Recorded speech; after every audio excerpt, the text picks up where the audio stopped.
Welcome everyone to Divert, Divert, Divert, and Other Solutions. Debbie and I will be hosting, and we have wonderful presenters for you today. Judge Stephen Leifman is the Associate Administrative Judge of the Criminal Division of the Miami-Dade County, and Kim Heatherton is at the National Center as a Principal Management Consultant. So let them take it away, and thank you all for being here. Okay, hello. Thank you for coming. We are going to use the Slido platform today for some polling.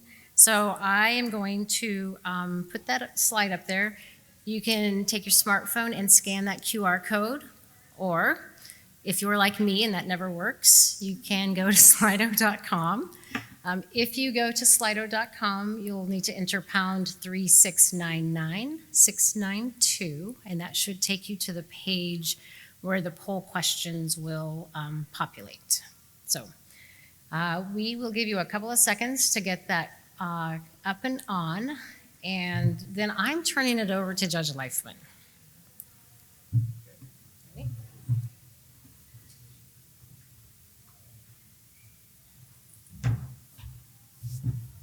All right, good afternoon. My name is Steve Leifman, and it really is a pleasure to see everyone here this afternoon. Thank you all so much for coming in. Did everybody get a chance to download? Okay, we can move to the next slide. Anybody need another second?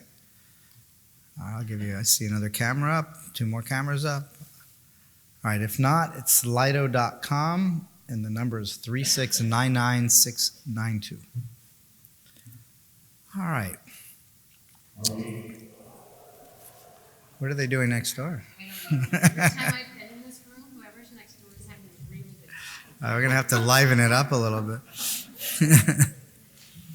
So I just wanted to put this slide up first because it really reflects the importance of what we're doing. The Conference of Chief Justices and the Conference of State Court Administrators, only for the third time in their history, created a task force. And this task force was on mental health. It was the National Judicial Task Force to examine state courts' responses to mental illness. And it was basically a three-year initiative. A lot of research and a lot of work was put into it. And last year, the Conference of Chief Justices and Conference of State Court Administrators unanimously adopted this report. And one of the main themes of this report is to divert.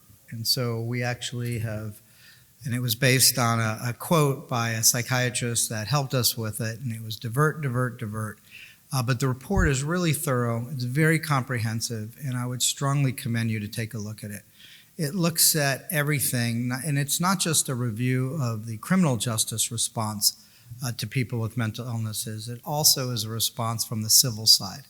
And we found that there was a lot of deficiencies in both systems, and that we really could benefit from major reform. And this report goes through that, comes up with a lot of suggestions, and even comes up with some model civil commitment laws, ways to divert people. Different reports from different organizations were reviewed, and many of them were adopted for this report as well. So just please take a look if you have a chance. All right. The first question that we want you to go to your Slido on is, my jurisdiction adequately manages cases where individuals have underlying behavioral health conditions. Yes, no, or don't know. Now, I just want to warn you, we can see how many people are getting on this. And I counted 40 in the rooms. Now there's So, 42. okay, we got half of you going. So I see a little number in the top corner.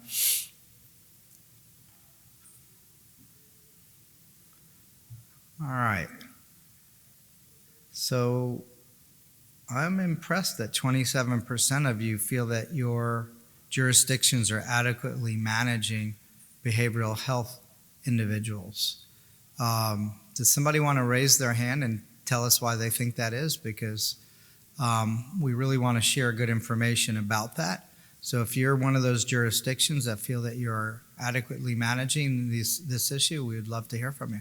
And if you don't want to talk to us in public, we'll be happy to talk to you afterwards. All right.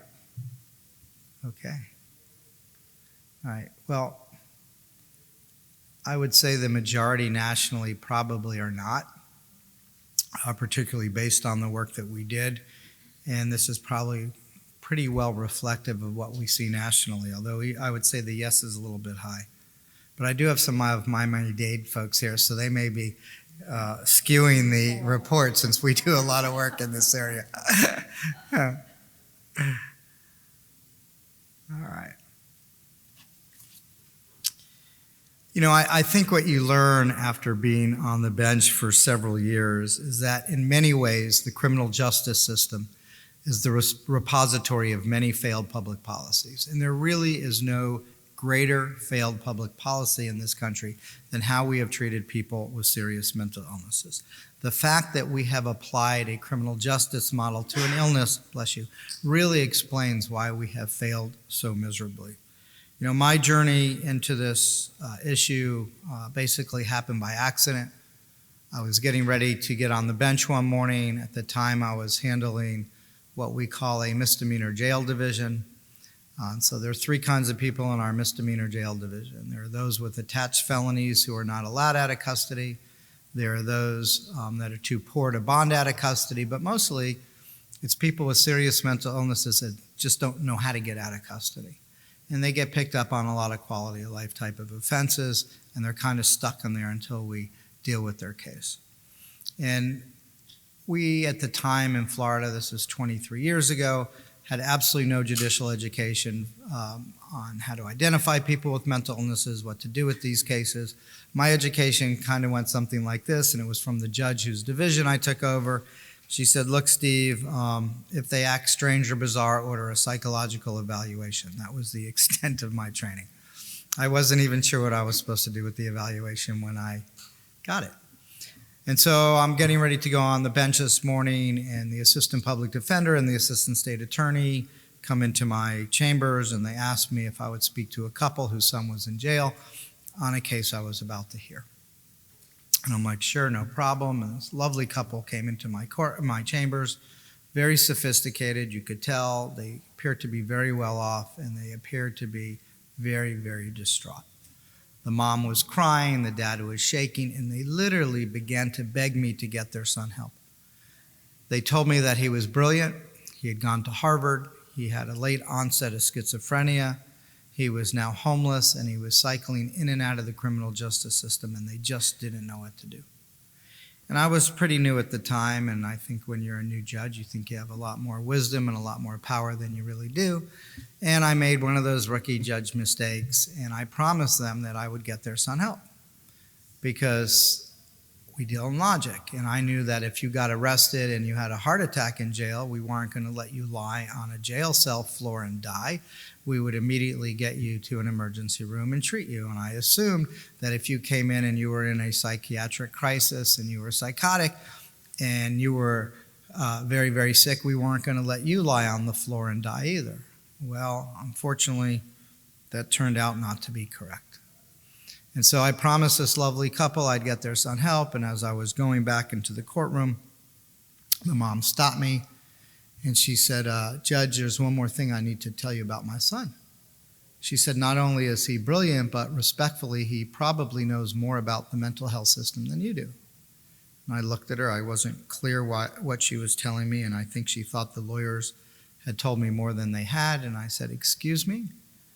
And she said, you see, my son, he is the former head of psychiatry at Jackson Memorial Hospital, which was our largest psychiatric facility, largest psychiatric hospital in Florida. And as you can imagine, I was pretty taken back. And I was more determined than ever to do something about this case. So I went into court and I called his case, and he stood, and we started to have an amazing conversation. He was thoughtful, he was coherent, he was more respectful than the lawyers, and I'm thinking, hey, maybe there's something wrong with the folks because he seemed fine to me. Except when you looked at him, he looked like a homeless guy that hadn't bathed for months. He's like, look, Judge, I didn't do what I've been charged with, and even if I did, nobody gets arrested and nobody goes to jail for this. He goes, you have really dangerous people here in Miami, and you need my cell, and I don't know why you're wasting it on such a ridiculous charge. And I will tell you, I don't remember the exact charge, but I think it was something like possession of a dairy cart, which is a local county ordinance in Miami-Dade County, punishable by 60 days in jail. And a lot of homeless people get picked up on those kinds of charges. And it's not even as nefarious as I thought it was at first, because the police are under the same type of misinformation, and that many of them think that if they arrest this population that's really homeless and really sick, that they would get them treated, because our civil system doesn't really do much to help this population either. And so he was making perfect sense to me, and I said, can I ask you a question? Because he kept insisting there was absolutely nothing wrong with him.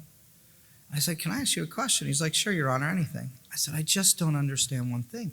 You keep insisting that there's absolutely nothing wrong with you, that you don't have any type of mental health disorder. But if that's the case, why would a Harvard-educated psychiatrist be homeless, be in jail, and cycling again and again and again? And all of a sudden, he got a look on his face that I will not forget to the day I die. It was a look of complete terror and fear. He looked like somebody would look right before they thought they would die. Total fear. And all of a sudden, he started rocking back and forth, and he started cupping his ears, indicating he was hearing voices.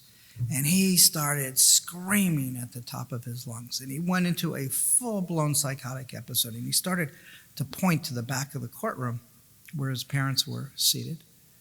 And he started screaming at the top of his lungs, Your Honor, Your Honor, Your Honor, you have to have that couple removed. You have to have that couple removed. I said to him, aren't those your parents? No, no, no, no, no. Real parents, real parents, real parents. Died. Holocaust, Holocaust, Holocaust, Holocaust.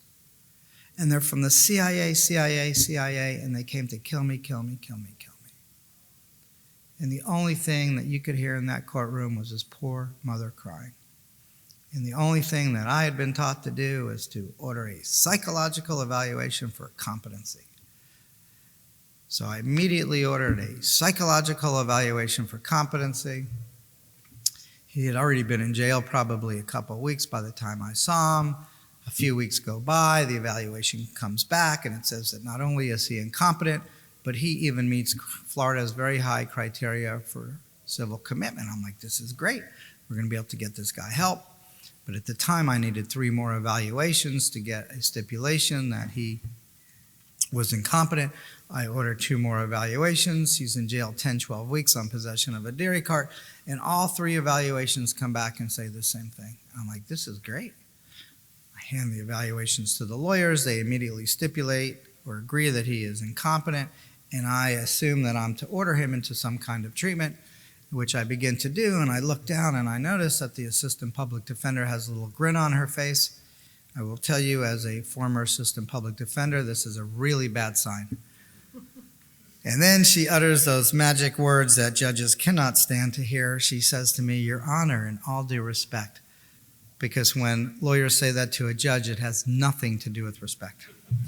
That's how they call us idiots without going to jail. And I'm like, excuse me? And she whips out a Florida Supreme Court opinion, which had come out fairly recently, which I had not seen because I was pretty new to the division. And what did it say? It said county court judges have absolutely no legal authority or jurisdiction to involuntarily commit anybody on a misdemeanor, or anyone for that matter. And that my only option was to release him back to the street, floridly psychotic, and tell him to go see a psychiatrist, which is what he had told me on the first day that I had met him. His mom turned out to be quite correct. He knew a lot more about the system than I did. Look, none of us go into this profession or these professions to be part of that kind of problem. And not only was I unable to fulfill the promise I made his parents, I released a floridly psychotic man, imminently dangerous to self or others, back to the community, putting him at risk, putting the community at risk, probably my job at risk. God forbid something terrible went wrong, but I followed the law. In his case was an absolute window to everything that was wrong with both our criminal justice system and our community mental health system. And so when I became a judge, I did not realize I was actually becoming the gatekeeper to the largest psychiatric facility in Florida. And sadly, that's the Miami-Dade County Jail. Our jail in Miami-Dade contains as many beds serving inmates with mental illnesses as all of Florida's civil and forensic psychiatric beds combined. On any given day, 56% of our jail beds are occupied by people with mental illnesses. It's about 2,400 people out of about 4,000 people.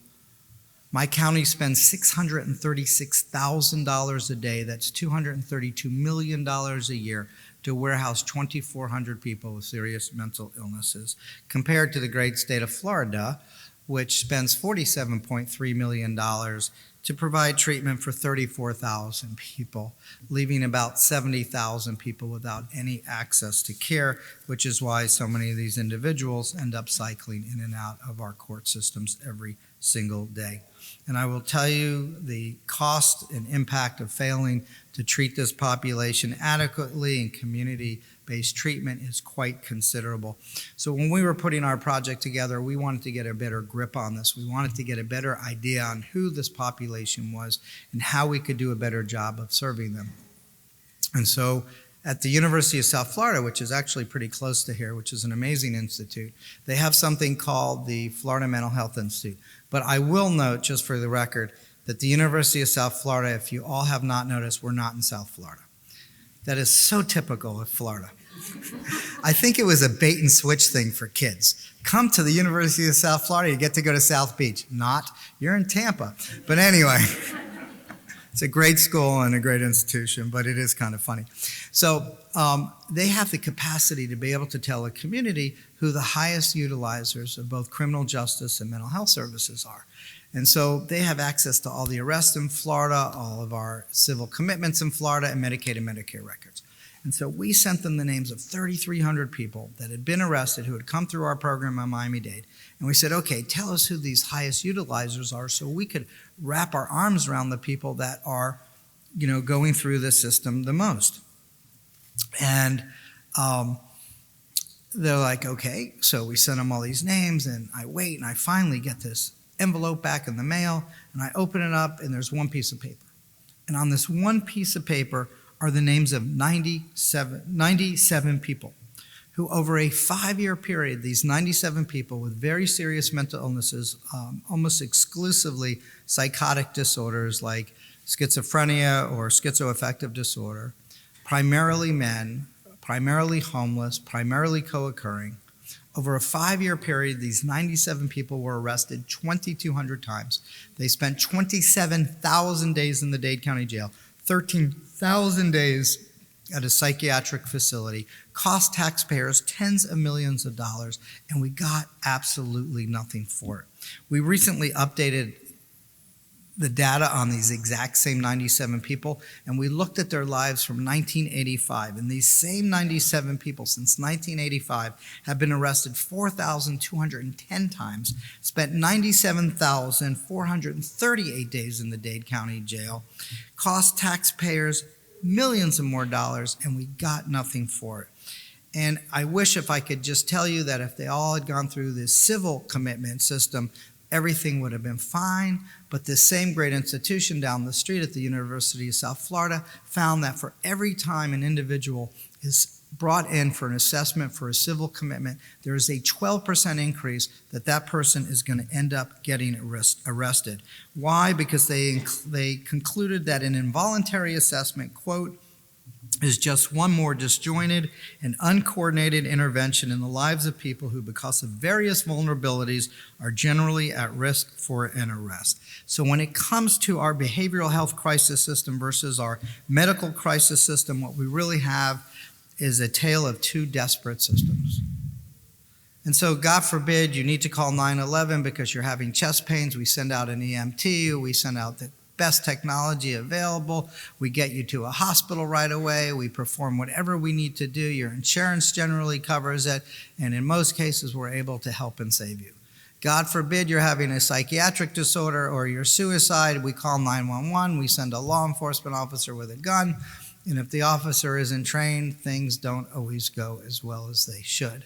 And then when we get you to that crisis unit, if we're able to get you there, because most times we end up arresting you instead of treating you, everything goes bad and south. And it makes it very difficult to get this population treated. 70% of people, individuals in jails in the United States, either have a serious mental illness, a substance use disorder, or both. 70%, which begs the question that maybe what we need to do are have specialty courts for the 30% that don't. And maybe we need to develop a therapeutic jurisprudence system for the 70% that do. Because one of the problems we have found is that if you just have a mental health court, it's not sufficient. They only handle about 1/10 of 1% of all people that need services, and they often handle the 1/10 of 1% that don't need to be in the criminal justice system at all, and they don't need to be in a mental health court. And so sometimes we end up wasting our resources, not getting the outcomes we need, and really what we need to be doing is focusing our limited resources on people that are considered moderate to high risk of reoffending, not low risk. The United States spends almost $1 trillion in direct and indirect incarceration costs each year. Prior to the pandemic, 1 out of 115 adults were behind bars, and 1 out of 38 adults in the United States were under correctional supervision. It's huge.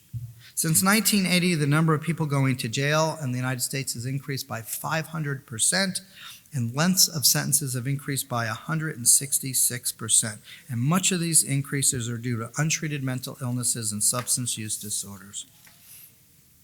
And so the great paradox is that really, with this COVID, we really have an opportunity to make a significant change. And it's one of the main reasons that the Conference of Chief Justices and the Conference of State Court have taken on this issue.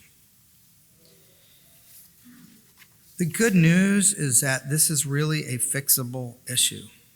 And so many of the issues facing our community really boils down to the fact that when the community mental health system was developed in the United States, the people with the most acute and severe illnesses were still in hospitals.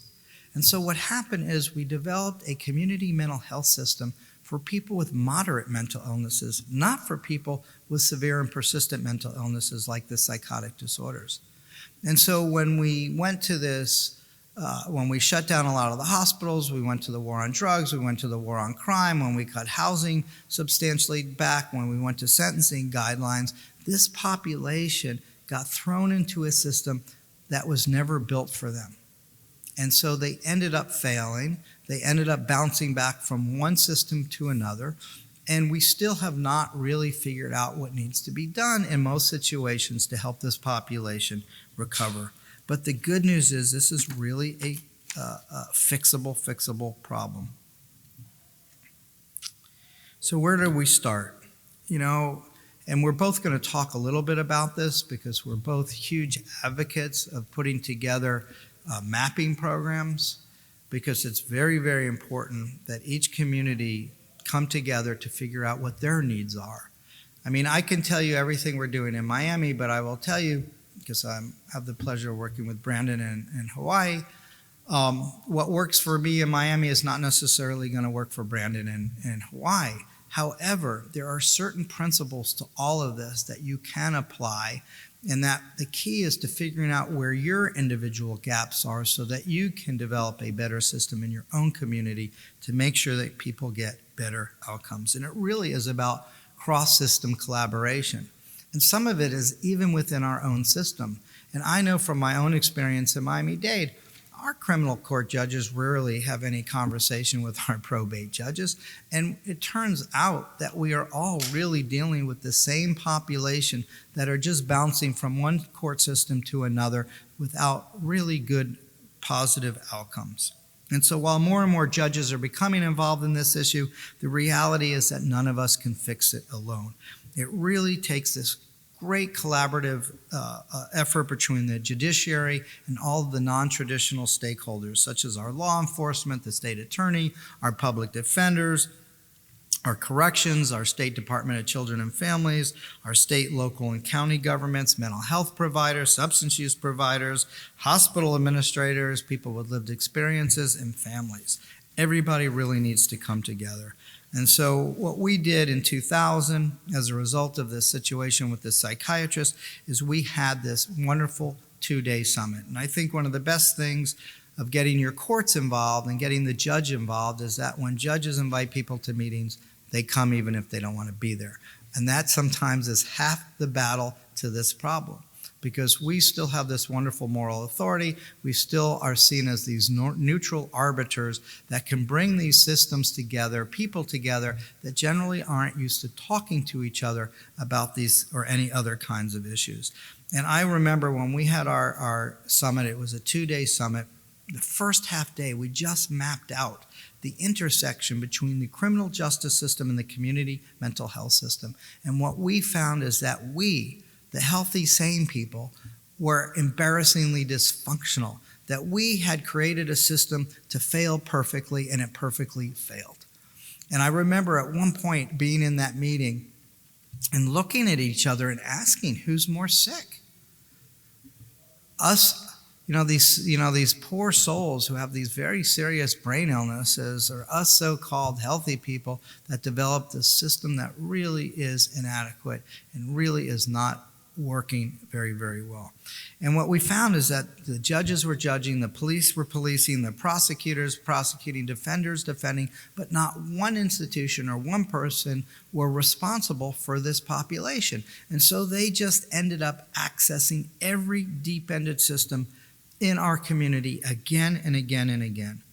And so what we decided to do is to take a 2-part approach. And if I were to do this again, I would have done a 3-part approach.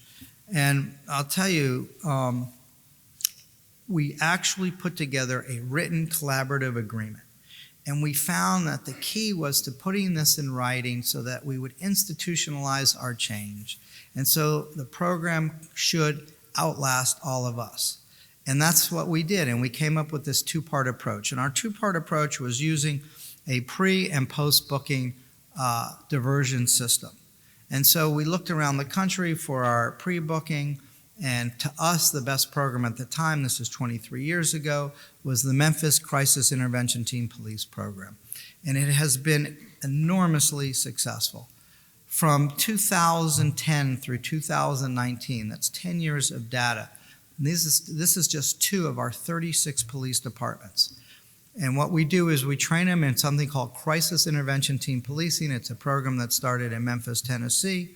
It's a 40-hour training program that teaches law enforcement how to identify someone in crisis, how to de-escalate a situation, and where to take them as opposed to arresting them.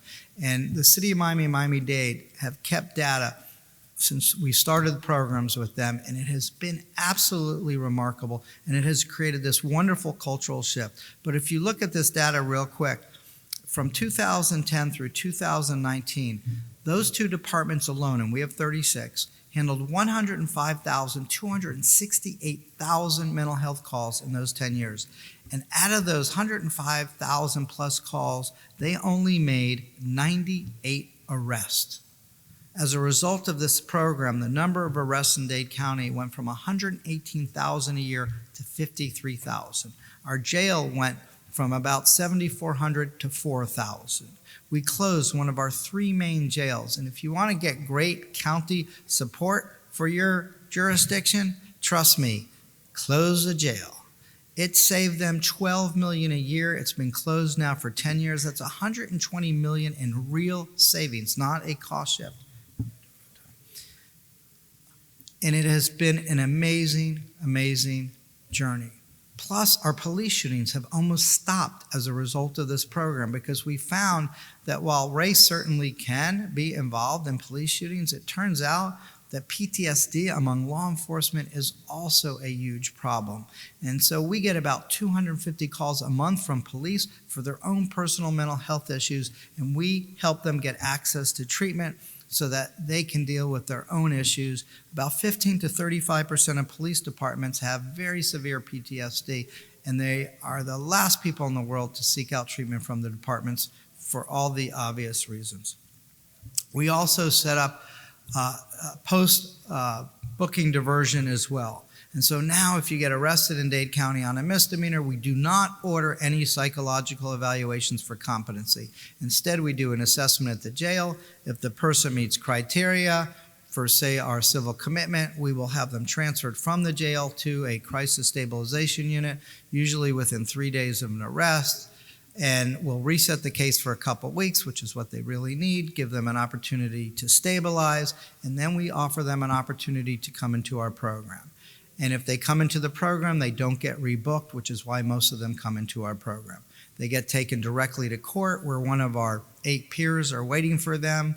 They help them navigate the systems. They help them reestablish relationships. In many ways, they're the secret sauce of our recipe, and people begin to recover. Our recidivism rate for our misdemeanor population went from about 75% to 20%. It was so great that the state agreed to let us expand it to nonviolent felony cases, which we also do. And for those that actually complete the program, in the felony division, the recidivism rate is only 6%. That program alone has saved the county 84 years of jail bed days. The pre-arrest CIT program saved the county 400 years of jail bed days so far. And it has saved a lot of money, a lot of lives, and it is substantially changing how we handle these programs. We also get referrals. You know, this is not a linear, it goes up and down. And so we, and Kim is going to talk a little bit more about the sequential intercept model in a minute, but we will look for people all along the intercept and bring them in at any stage if we identify them. And let me tell you something. We get referrals from everyone. I'm not even kidding. The hot dog lady outside the courtroom came in one day and gave us a referral for somebody that we ended up helping that needed mental health treatment. That's how good our program has become. We have many programs within our programs. We do a alternative to competency restoration program, which is an amazing program, which this slide talks about. Instead of putting people through a competency restoration system, and I could talk all day about competency, it is a huge waste of time and money, and the Chief Justices are encouraging us to look to alternatives for that as well. What we do is we take people that are charged with felonies, nonviolent, and instead of putting them through competency restoration, we put them through an alternative local program in Miami, and we focus on community reintegration. It is about a third cheaper, a third faster, about 100% more effective. And once they're stable, we put them in our felony diversion program where they're then monitored for another year. And upon successful completion, the charges are dropped. We also have an assisted outpatient treatment program that we have put together where we take individuals. We got the law changed in Florida to apply a civil law, which is AOT, assisted outpatient treatment, to county court misdemeanor criminal defendants, because what you're going to find is that the more difficult population are the misdemeanors, not the felony cases. They're much more ill, they've been on the streets longer, they've been psychotic longer. There's so much evidence now that for people that go with psychosis untreated for long periods of time, there's gray matter destroyed. And so they're sicker and their baselines are lower. So we now are using AOT, assisted outpatient treatment, in our county court criminal divisions, and it's incredibly effective. We also help people get entitlements, and you can say it's really, really amazing. And what you will find is that after you do all this great diversion that I'm talking about, you're still going to have 20 to 30% of the population that's too sick for the diversion system. And so what we are doing, because of all the money that we have saved, the county has reinvested a lot of the money. They've been amazing. Miami is an amazing place. Miami-Dade County is an amazing place. And so the county invested $43 million into this new facility we're building. Jackson Memorial Hospital gave us an additional $8 million. We're a week or two away from getting our occupancy license, and we should be open in about 6 months. But what we have built is we got the state to lease us the old competency restoration facility for $1 a year for 99 years. and we're putting all the essential services, all the essential elements of services and recovery in one location. So this building has a receiving facility, and it's for the most acutely ill that cycle again and again and again. It has a crisis stabilization unit, a short-term residential facility. It will have a day activity run by people with mental illnesses to teach self-sufficiency. It has a culinary supportive employment program plus other supportive employment opportunities, college degree, high school degrees. It also has a primary health clinic, a dental clinic, an eye clinic, a podiatry clinic, tattoo removal, because you'll find that when people get stoned and psychotic, it's not a good mix, and they tend to put tattoos on their face that are not particularly flattering and make it hard to get jobs, so we will help them with that as well. And it also has 208 beds of housing. And so the idea is to take the most acutely ill and develop a system that was never developed for them and help them get into recovery. And instead of just kicking them to the curb once we've adjudicated their case, to gently reintegrate them back into the community with all the supports that they need so that we can finally break this cycle and help people get into recovery and finally do what the Supreme Court had wanted us to do several years ago when deinstitutionalization got ordered. So thank you all very much. I'm going to turn this back over to Kim, and I'm going to let her talk a little bit about the great work that's going on in Nebraska. Thank you.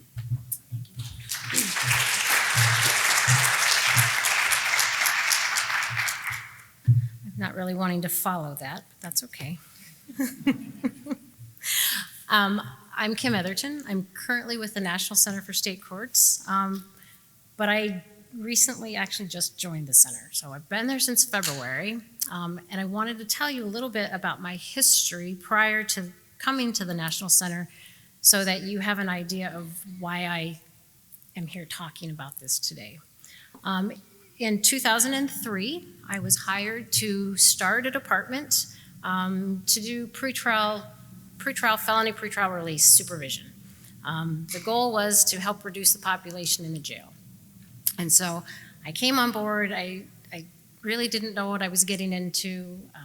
And when I look back on it, I realized that I was being asked to change a system. But I was really young at the time, and I thought I could do that. So 2004, I get a call from a district court judge. I'd only been doing this for about a year. I got a call from one of the district court judges, and she says to me, "Hey, we have this thing called drug court. Our grant for implementation is running out, and it needs a home." The Chief Justice in Nebraska was not interested in problem-solving courts at the time, and there was no place for it to land. So Lancaster County Commissioners agreed to put that program under my administration.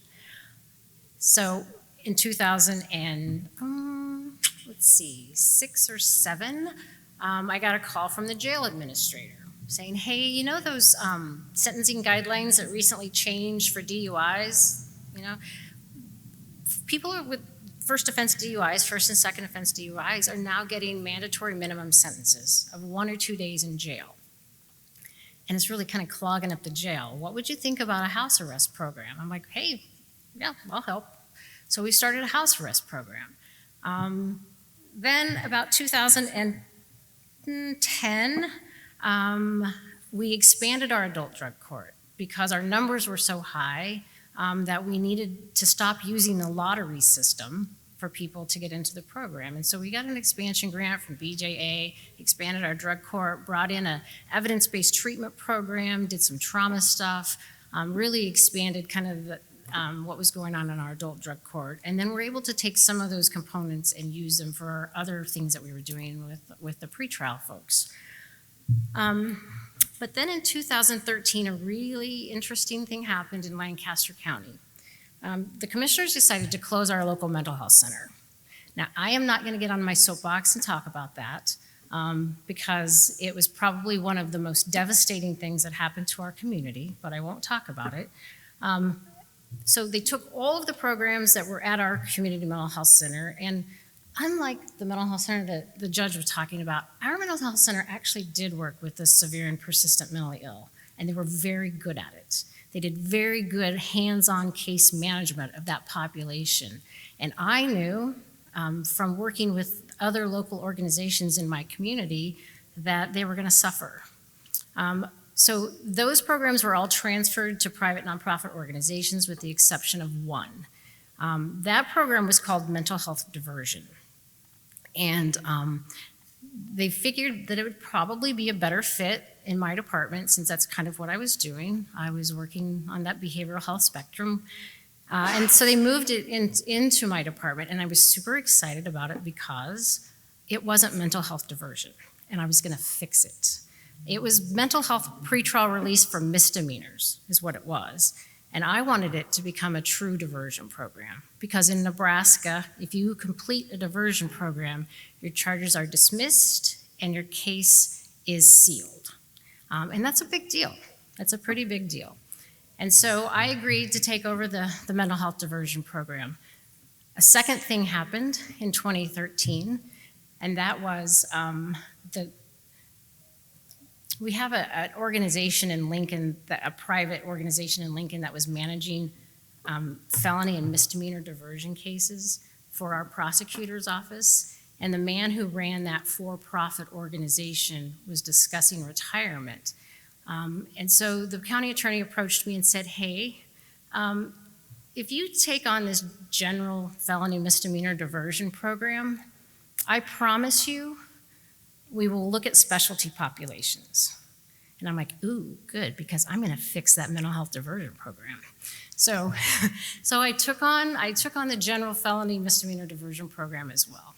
2014, he was good to his word. We started a veterans diversion program. 2015, he allowed me to start a mental health diversion pilot program because apparently that population is a little scary to people. So there are a number of things that happened within my organization over the course of 10 or 15 years. And I'm giving you this information because I'm setting the stage for something that's coming later in my discussion.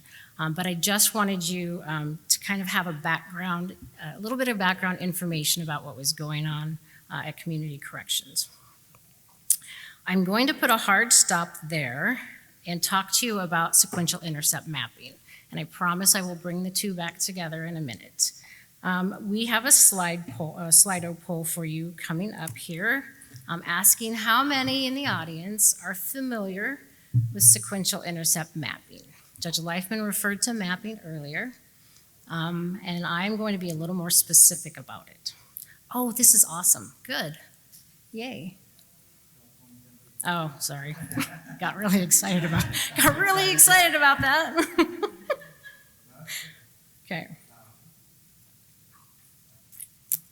Okay. All right. Well, that's a pretty good number, actually. Okay. For those of you who are not familiar with it, I'm going to give a quick overview, okay? The sequential intercept model is basically a framework that communities and states can use to identify current resources that they have that support diverting individuals with behavioral health needs away from the criminal legal system. It also explores opportunities across this continuum where we may want to enhance or maybe start a new program to support this population. But what a community does when they conduct a sequential intercept mapping is they bring together stakeholders from the criminal legal system and from the behavioral health system, and not just the decision makers and the policymakers, but the boots on the ground folks are invited to attend as well, because oftentimes what's happening on the ground, really the folks who are making decisions don't really know what's going on. And it gives this as an opportunity for that kind of barrier to be broken and for communication to take place and have that collaboration within that system. And so you do that both with the behavioral health system and the criminal legal system. But in addition to that, when you do a mapping session, you want to invite other people to the table, other folks who have information about housing, emergency housing or permanent housing, folks who have information about food insecurities, the workforce development folks, you want the law enforcement in your community involved. There are a number of people that you invite to this table so that you can start looking at this map, this continuum, and identify where along this continuum you have resources already that you can put into place, or other people can access that they weren't aware of, or where along this continuum are there opportunities for you to improve that. Intercept Zero really is more about what's in your community prior to anyone coming into contact with the criminal legal system. Intercept Zero is things like a crisis center that somebody can walk into and get assistance, or a medication management center, or the new 988 system that we deployed, I think, July of 2022 is a great example of Intercept Zero. Anything beyond that, Intercept 1 on, is when somebody has had contact with law enforcement. There are all across these intercepts, we can do things to divert people and to support people and to ensure that they have the resources they need, either to pull them away from that criminal legal system or ensure that they don't return to the system. But it does take, it takes quite an effort among all of those stakeholders to identify those resources and put things in place. It is a mapping session that, if you do a mapping session, you will spend about a day and a half with all of these colleagues, and you will come out of the experience with a report. The facilitator, if you're doing a true mapping session, you'll have a facilitator there that pulls it all together for you in the end and sends a report to the stakeholders, identifying kind of where along that continuum your priorities are set to address additional resources, improving resources. Oh, sorry. Okay, so my next question for you, for all of you in the audience, how many of you in the audience has your state or your community completed a mapping session?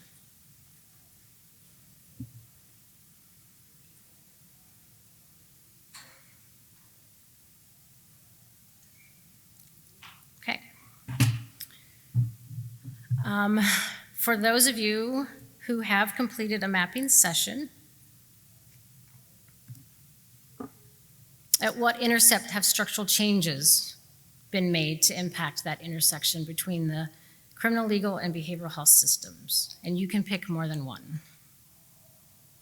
Or, if you got the report back and somebody put it on a shelf, I would say that's the other category.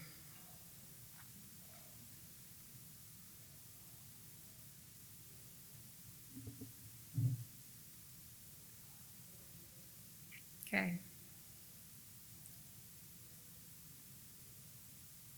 Excellent. Okay, so it looks like pre-booking, post-booking intercepts. That's okay, good. It continues to change. All right, well, in 2018, Lancaster County, Nebraska, engaged in a mapping session, and this is where I'm bringing things back together. We spent a day and a half working on areas where we thought we should focus our energies and our attention. And when we got our report back, you have a pretty good idea before you leave your mapping session, you know, where the areas of most support are. But folks were asking us to expand our diversion services. And keeping in mind that Lancaster County had general, misdemeanor, and felony diversion for those first-time felony offenders and misdemeanor offenders. We had veterans diversion in 2014. We had mental health diversion in 2015, which, by the way, was going really well, and I got to remove the word pilot from it. I was pretty excited about that. But what we decided to do when we got that feedback that we needed to expand diversion was talk about what that looked like. So my staff and I sat down and looked at a population of people that were getting applications declined to the adult drug court.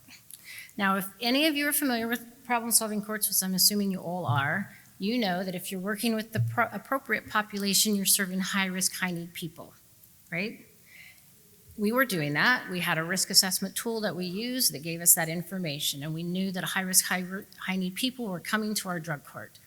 But what we didn't know was what were the demographics of those folks who were high-risk, low-need, who were having their applications sent on to go through the criminal legal system. When we took a look at the demographics, what we saw was that those folks were 18 to 25 years old. They were emerging adults. Now, if you want to keep somebody from returning to the criminal legal system, seems like that's a population you should really target, right? That emerging adult population. The work you could do, the changes you could help them make in their lives to change the trajectory of their life. So we contacted the prosecutor's office and said, okay, here's what we want to do. We want to do something called intensive supervision diversion, because these folks have a felony charge that make them ineligible for general diversion, and they they can't get into general diversion, but the risk and need score tells us they're low need, so they can't get into drug court. So we want to do something right in the middle. And so we created this program called Intensive Supervision Diversion. It filled up in a matter of 2 months, full. And at the time, we were only able to take about 12 to 15 of those individuals because of staffing issues and personnel and all of that. But it filled up fast, and it's an incredibly, incredibly effective program. And it is amazing to see what happens with those individuals. So I was going to tell you, when I came here today, my plan was to tell you about this really great story about our first participant, 19 years old, sophomore in college, brought too much marijuana back from Colorado to sell to his buddies, got a felony charge, in school, family, doesn't have, really low need, had this high risk charge. I was going to tell you that story. But instead, I'm going to tell you the story from my Uber driver on my way from the airport. He asked me why I was coming to Tampa, and I told him what I was doing, that I was coming here and I was going to give this talk about diversion and how important diversion is for, specialized populations, especially, folks with serious mental illness and substance use disorders, how important that was. He said, but I'm also going to talk about the importance of this emerging adult population, because they are a group of people we want to work really hard to keep out of the criminal legal system. He goes, wow, thank you. Thank you for doing that. He goes, I wish you would have been in my life 20 years ago. And I said, oh, okay. He said, when I was 18 years old, I was the first person in my family to go to college. I got a full ride scholarship, housing, tuition, books, to go to a small Florida college. And when I went home one weekend to visit my mom, I was driving her car and I didn't have a license and I got pulled over and I got cited for not having a license. So when I went to court, the judge says, you have 90 days to get a driver's license. So we went back to school. He didn't have the time, he didn't have the resources to get that driver's license, and he said I knew how important it was to get it, so I had my coach write me a character letter, and I had one of my professors write me a character letter, and I've never been in trouble with the law. I've never had any contact with the law. So I went to court, and I told the judge, I said, hey, I have a couple of letters from college I'd like to give you. He goes, I don't want your letters, I want your driver's license. Do you have it? And he told the judge, no, I don't have it. I couldn't get it. And he sentenced him to 30 days in jail. 30 days in jail for not having a driver's license. He got kicked out of school, and he lost his college scholarship, and he never went back. And he told me his dream was to be a teacher and a football coach. And I said, I'm really sorry that happened. And he said, well, I will tell you this, I am a football coach. I'm not a teacher, I don't have a degree. I was able to get a job coaching football, so my life is good.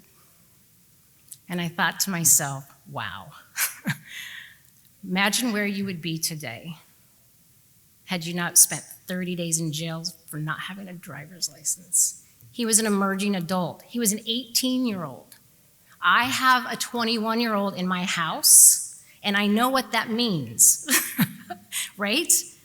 The brain is not fully developed. There's so much science behind brain development. If we're going to target a population, a specialized population, let's also look at emerging adults. So that was my story. I was going to tell you a happy story, but I told you that one instead. I think it speaks loudly. Okay, so we have all these diversion programs going on. We had one more diversion program we brought on in 2020, I believe. Nebraska did some criminal justice reform work in 2016. It also affected our drug court numbers because the presumption of probation was applied to those felony sentences that were normally getting jail or prison time. Our numbers plummeted. Those people didn't go away, but they kept cycling through the prosecutor's office now with misdemeanor charge after misdemeanor charge after misdemeanor charge. So he came to me and said, hey, can we look at this? We did. We pulled it together. We created this treatment diversion program for those cases that would have normally previously gone to our adult drug court. It is a year-long program. So there's quite a few requirements for it, but it addresses that revolving door population that we thought we were working on when we created adult drug court. So with that said, we have a lot going on in that department, and I want to make sure where I am here. We have a lot going on in that department. And it became a little confusing for prosecutors and defense counsel. It became confusing for my staff as well. And so what we did was we put together kind of a matrix, a decision matrix, and we have a screening person who collects all this information, a risk and need tool, a mental health assessment, substance use screen, trauma screen. If there are mental health records, we get those records, get a release sign for that. Same for the substance use evaluation. We put all that information together so that we can identify what the best fit is for this individual, making sure that we are trying to make it individualized and person-centered, and the program that they go into is the one that's going to most meet their needs. We're not always right. We don't always make that right decision. Sometimes we get it wrong. Sometimes things come up, right, that you weren't expecting. And so we also use a multi-track system in diversion. So if you come to diversion, let's say you enter as a general diversion candidate, misdemeanor offenses, no prior criminal history, but you're struggling being successful in the program because of some emerging mental health issue that came up, we can move you into the mental health diversion program. You can get that support you need.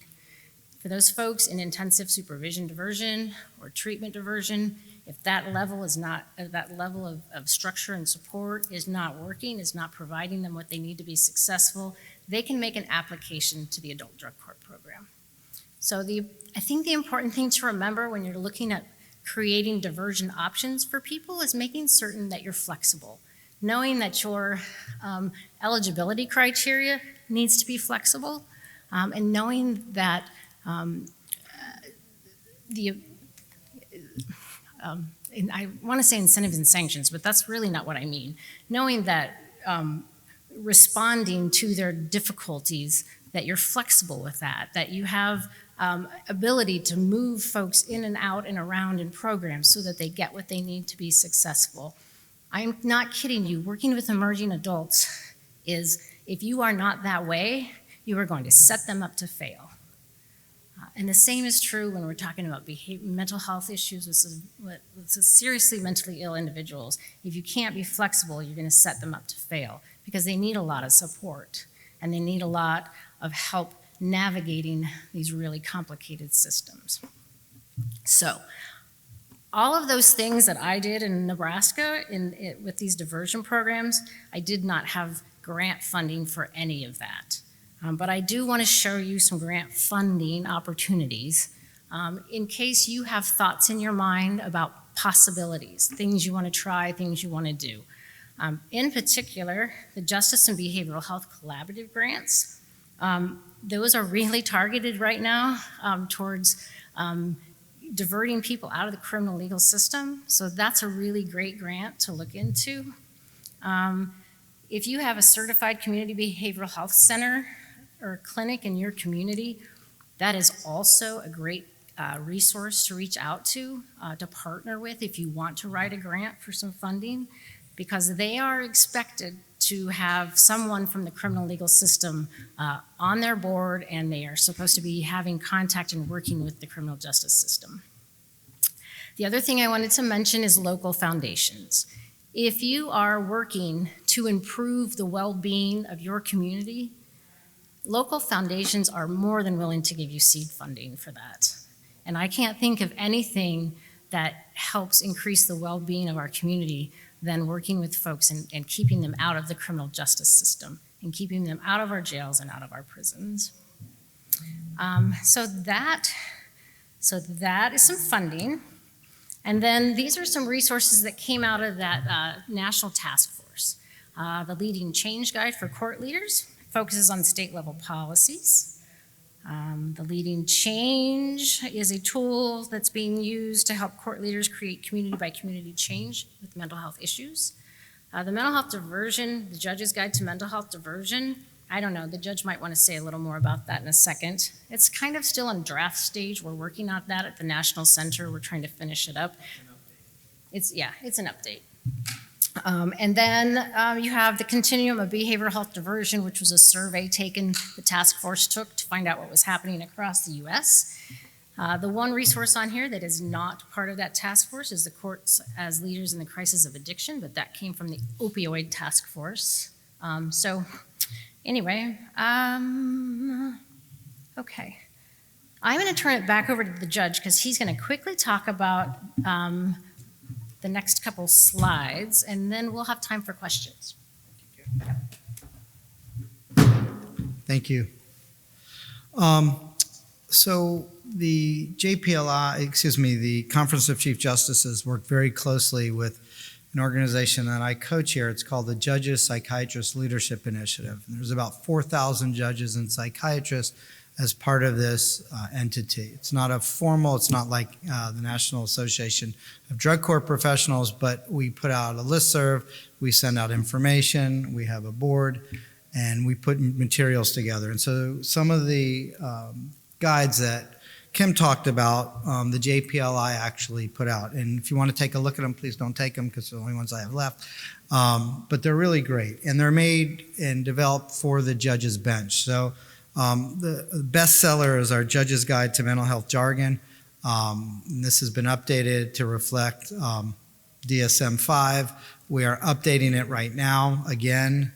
But we also have a Judge's Guide to Juvenile Mental Health Jargon, and we have a Judge's Guide to Mental Health Diversion on actually how to do these diversion programs that Kim and I talked about today. And they're really, really helpful. And the other piece that we put together is this one that we strongly, and this is all, these are free, these are very inexpensive. They were made with, developed with federal dollars, so we sell them at cost. They're like $2 or $3, up to $5. Very inexpensive, but this one is free. We developed, and this, we suggest that you print it in color, you laminate it and give it to all the judges. When we teach every new judge in Florida a course on mental health, they get one of the Judge's Guide to Mental Health Jargon, and they also get one of these laminated documents. And this is called the Judge's Guide to Mental Illness in the Court. And really it's wonderful because it just goes through all the different signs and symptoms to look for and how to respond to it. The other one that we developed is a bench card and guide on release and sentencing, what issues to look for. And all this is all based on evidence-based practices and making sure that we're enhancing public safety and not doing anything that could possibly endanger it. And so if you want to get copies of this, we'd be happy to put them out for all of you, and you're welcome to do that. And finally, just a couple other additional materials. One is a new model for collaborative court and community case flow management. And another is another project that I had the fortune of working with is called the Equitas Project. And this is a relatively new report that was adopted by the Conference of Chief Justices and Conference of State Court Administrators. And it has a model, what we consider to be a model civil commitment law and a model pathways on moving people from the criminal system when they come into our system with mental illnesses into the civil system. And we brought together some of the best legal minds and some of the best medical minds in the country, and we met for a couple years. We looked at all the new research and science out there and really tried to model a law based on the science today. All of our civil commitment laws, regardless of what state you're from, are really 50 and 60 years old. Before computers, before MRIs, before we knew a lot about the brain, and that's why most of the laws are still based on imminent dangerousness to self or others. And this goes further, and it's really worth taking a look at. And finally, the National Center of State Courts has a great website. I would commend you to that as well, and to get onto that listserv so that you can get all the current information. And the work that Kim and others that do in this arena has just been phenomenal, and we appreciate the commitment from the National Center. So if you have any, these are just a couple other list of resources. Did we give, is this something that's available to them? That's in your, Right. in your PDF. Those are URLs to all of the resources in this PowerPoint presentation. Including the guides that we just put up there. So you can download those as well.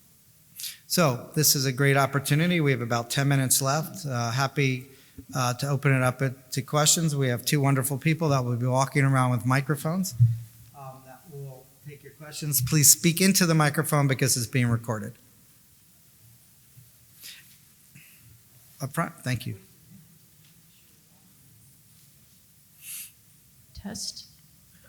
I had a question about juvenile diversion.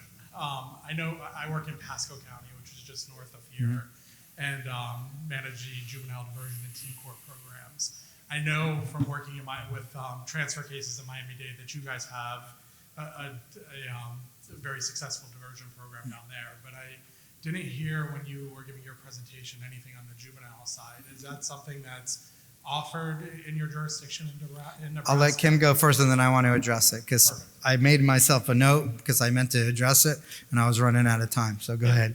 And I did also, I know you mentioned, I'm also an alumni of USF, and I wanted to educate you real quick on the... Why is South Florida? Yeah, I have that answer for you. It's not a good answer, but it's the answer. When USF was instituted, it was the most southern state school in Florida, just below Gainesville and the University of Florida. So that's why they called us USF. Thank you, but I still think it was bait and switch. It was marketing. Yes, is this on? Lancaster County does have juvenile diversion. My department specifically worked with adults, so I didn't have a lot of contact with that system. But that program is run through the prosecutor's office in coordination with, I think, our human services department. So yeah, it's there, and it's robust. So I'm glad you brought that question up because Kim will see my notes and confirm what I'm about to tell you.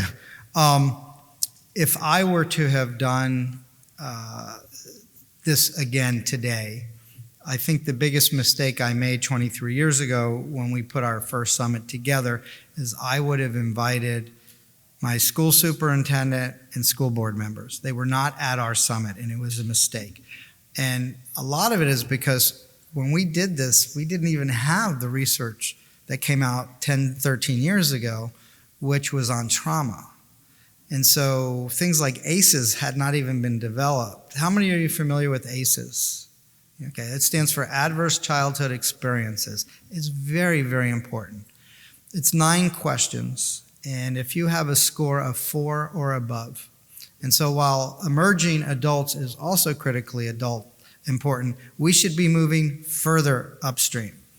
And we know that out of the 9 questions, if you say yes to 4 or more of them, you basically have a 100% chance of ending up with an addiction and or mental health disorder. Trauma is physiological. It's not an emotional response. It's not something that you can shake off. It has to do with your pituitary gland. It has to do with your adrenaline system. It has to do with cortisol. And the brain can get overdosed with these chemicals as a result of trauma. And what we think, and what the researchers think, I went to a great program out in Arizona recently, they think they've identified maybe 20 or 21 genes that affect schizophrenia. And they are convinced that trauma is a trigger. And so if you have a predisposition of a serious mental illness and you are traumatized, and I'm not talking traumatized, your dog passed away. That's terrible. I have a dog. I don't mean to diminish it. But I'm talking really serious long-term trauma. 92% of all the women in jail and prison in the United States, 92% with serious mental illnesses have horrific histories of trauma, and mostly sexual abuse. And it mostly occurs when they are children, 5, 6, 7 years old. A child brain that is traumatized is damaged even more than an adult brain. Do we wrap our arms around the child? Do we find out why they are having behavioral issues? No, we punish the behavior. And what we should be doing is doing ACEs or similar type of assessments really early on so that we could get ahead of this. 75% of men who are in jail and prisons with serious mental illnesses also have serious histories of trauma that are in jail.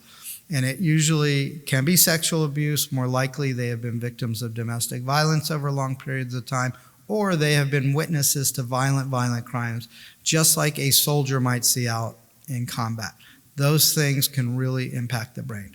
So we need to move upstream. Diversion is good and important, and we do some in our juvenile system, but the reality is we should be working with our school systems to identify trauma before people even come into our system.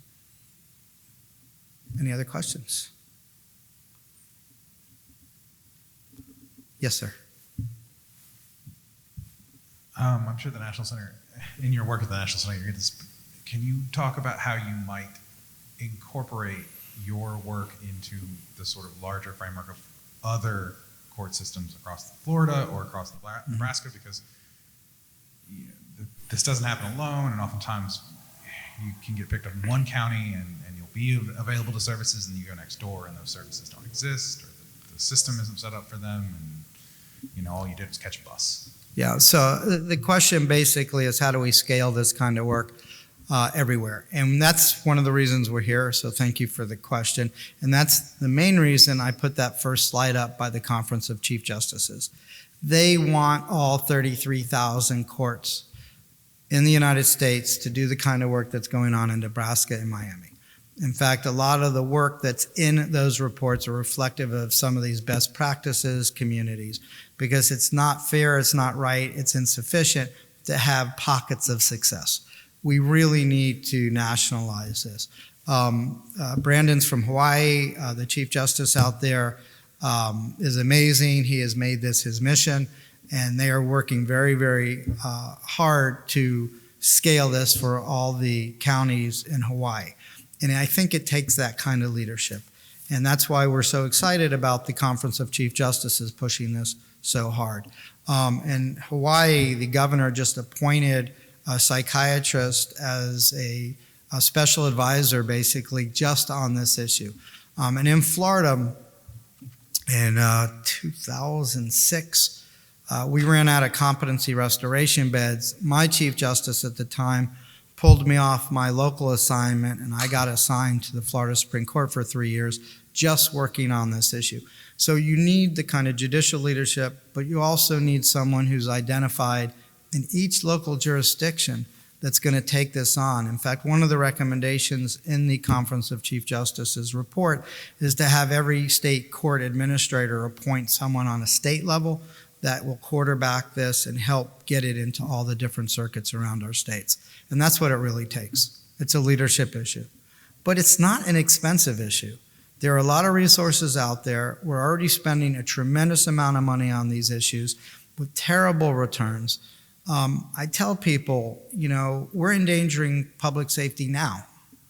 We have two choices. You can release people that have mental illnesses with treatment or without treatment. And we know what happens when we release them without. But you should know a couple facts.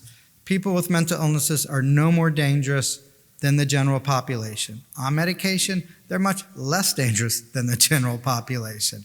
They are much, much, much more likely to be victims of violent crimes than perpetrators by a huge, wide margin. So this isn't a risky thing to do. It's just the right thing to do.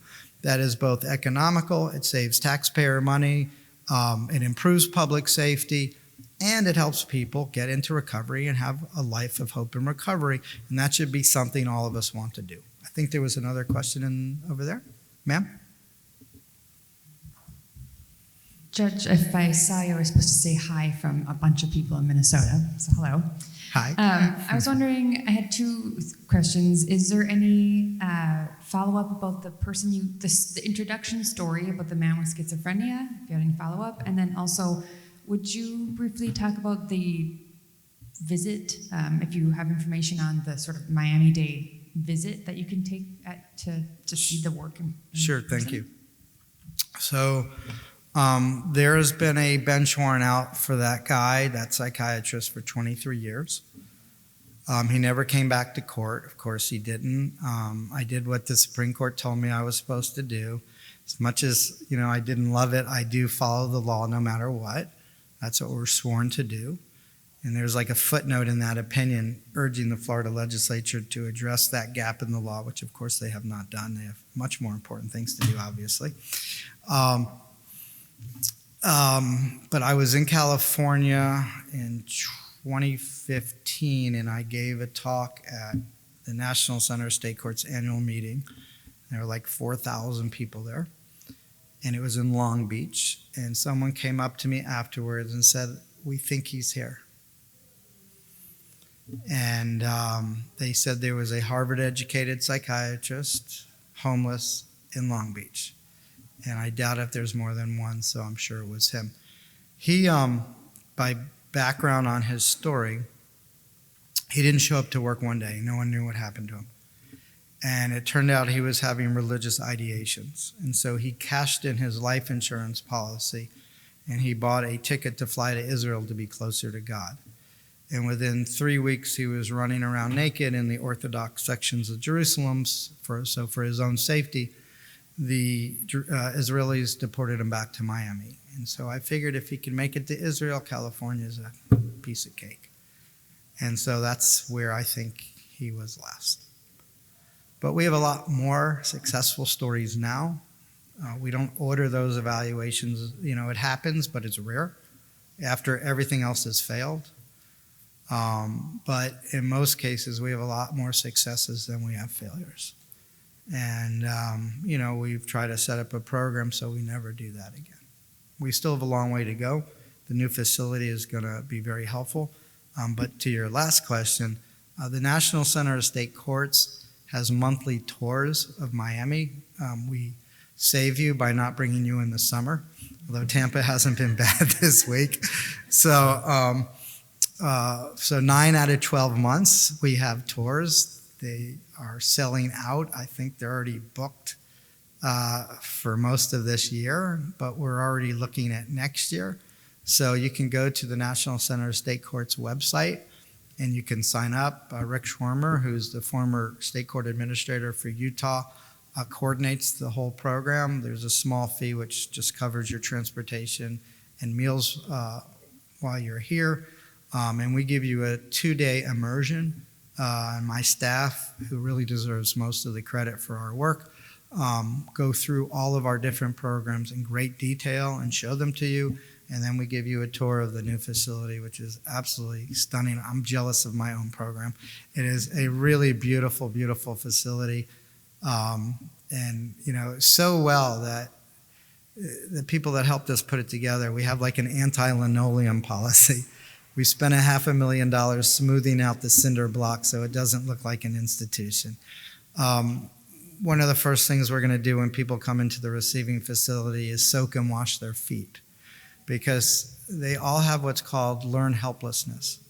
This stuff is complicated because human beings are complicated. And we still have our personalities. We are who we are. They just have illnesses on top of it. And so you just understand that they're people, and What learned helplessness means is that the system is so bad, it has taught this population to fail. And so it's not only that they won't take their medication, but in most cases, they don't care if they breathe. And so you have to develop a relationship with them. That's why peers are so critically important, and that's why we're going to wash their feet when they come in. We stole the idea from a program in Boston where it's a medical program for homeless people, and it helps develop a relationship, and they have the doctors do it.